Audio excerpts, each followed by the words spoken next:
What's happening at the moment in barbering is, like we said before about there being no regulation, there's no stopping you tomorrow going into a shop, opening one up and starting to cut hair. Albeit, if you don't know how to cut hair, you're not going to get many clients, but there's no stopping you doing that. And of course, there's nobody asking you. It's interesting, Tom, because look, we want to get to a system where everybody has a meaningful employment. Yeah, and as we know, there's huge numbers of people that are not employed for various reasons.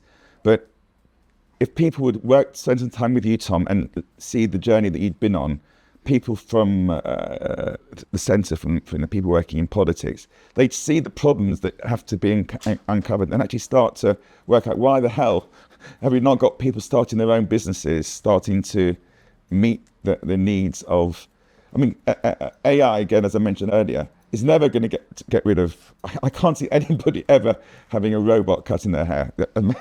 I think it'd be complete the complexity of what you have to do. Yeah. And therefore, it's one of those jobs that will never go. Definitely. But there's lots of these jobs, carers. It's the same thing. I'm sure if you look at people who are caring for people, again, they're people that want to build relationships. Yeah. But again, how much are they earning? Let me ask you this question, Tom, it's interesting. Is there an issue with migrants? Are there any barbershops that are operated in a different way to the way you operate in terms of immigrants? Yeah, definitely. I mean, there's a lot of Kurdistan barbers, Turkish barbers that have come in, and their take on barbering is a lot different. That they focus more, I don't know if you've ever been into a Turkish barber shop, but they focus a lot more on the nose waxing, the ear waxing and stuff like that. And they've really taken barbering, they've come at it at a different angle. But the thing is, there's a lot of shops opening up because of it. Really? And that means the competition for barbers is a lot more, because there's so many. Well, if you look in Epsom High Street, I'm probably one of the only barbers in Epsom High Street, and I think there's 9 barber shops in Epsom now, and I'm probably one of maybe 2 that's English that have opened it up. Out of the whole, 10 shops, 9 to 10 shops that there is in Epsom, I'm maybe one of 2 that I can think of that is English that have opened up. Wow. And what's happening is that because of the rising competition, haircuts, people are now, obviously, because they want to be busy, they're undercutting each other, because that's the first thing that people think, how can I get busier than the next guy? They undercut each other, and that's what's causing the struggle in barbering. And what are they doing? Are they playing by the rules, or do you have suspicions that if... Yeah, I mean, to be honest with you, I'd like to think they're playing by the rules, but I'm not so sure, because I think the other problem we've got is that it's quite easy to open a barber shop. It's still a lot of money, but you can probably get started for 15, 20,000. It's still a bit of money, but some companies it takes millions to open up. So barbering's quite an entry level business to open up as such. Because compared to, if you want to start a company, that hires out, I don't know, cranes or something like that, it's going to cost millions to do that. But it's amazing what you said, Tom. To me, if you're saying that out of the number of barbers in Epsom, and many of them are immigrants, are run by immigrants, is that what we're saying? A lot of them. There's a lot of. I'm sure some of them are British, British nationals, but I think there's a lot of barbers that I do know that can't, speak a very fluent English, and they're in barbershops and they're cutting hair, and they've opened barbershops without being fluent in English. Definitely, for sure, yeah. Definitely, for sure. A lot of barbers that are not fluent in English are opening up. And are these people part of the community, or do you think they're potentially in separate communities? Are they integrated? Do you know any of these people? I think some of them, they are, they're part of the community, and they're doing, and they're just trying to make the living like I am. I don't think it gives, just because I'm English, I've got more of an entitled right to open up a shop. But I do think that the amount of immigrants, or people that aren't English opening up shops, is massively outnumbered. And are they employing English on the whole, or are they employing people from that have immigrated on the whole? Typically, you'll find it is more people of other not British people there. I tell you, it's fascinating. Because there's nothing wrong with immigrants coming in, but one would have thought that if barbers could earn enough money to support a family, to support, to get a house straight away, to be able to have children and create and form a family quickly, you'd imagine more than one or two barber shops would be run by British people, and that's what we're saying. So effectively, because of the system and the way, to be honest, you're not being looked after in the end. You're doing it because you love it, but if it should be a source of employment, because it should be.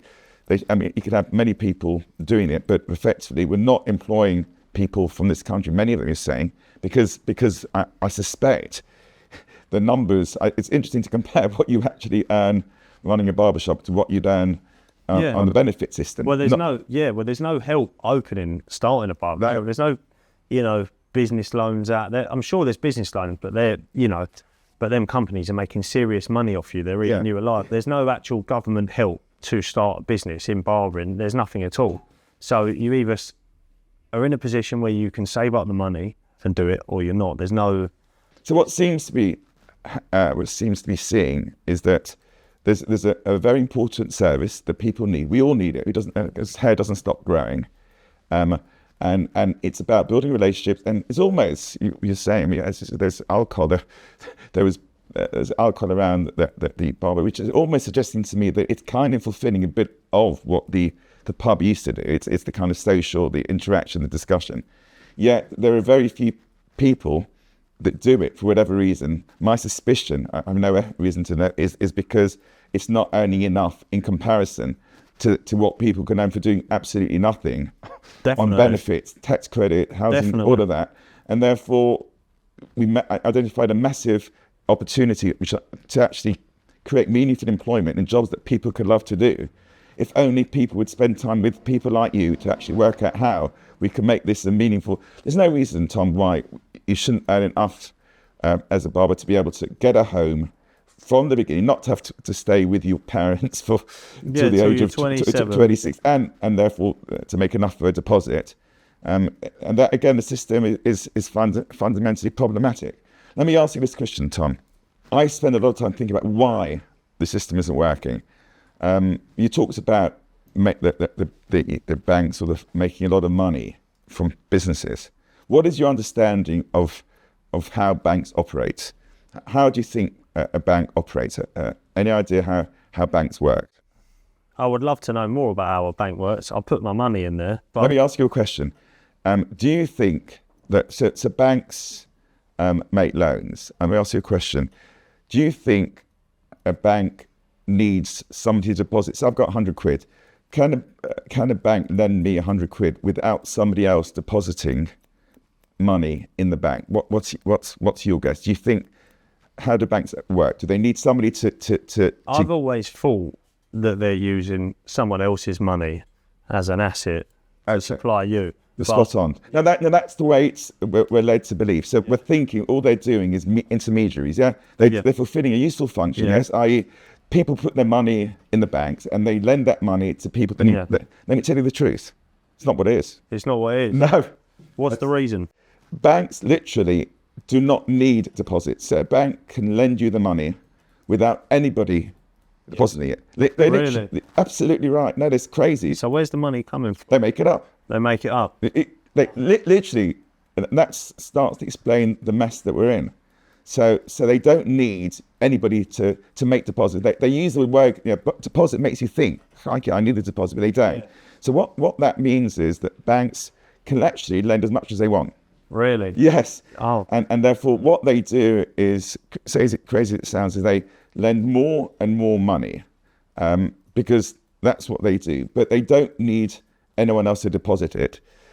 And the more money they create, the more prices increase. So let me ask you this, Tom. What do you think in the last couple of years?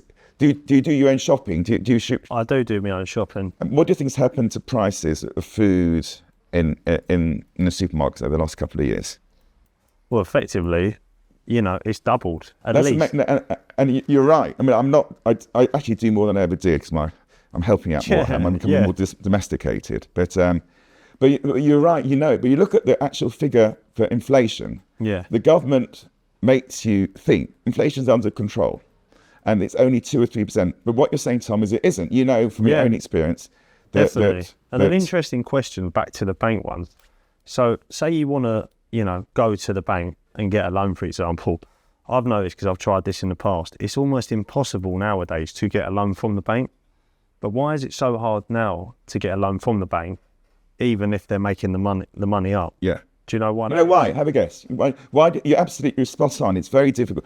The loan that you're talking about is to create meaningful employment. So you want to employ more. So it's what money should be used for. Yeah.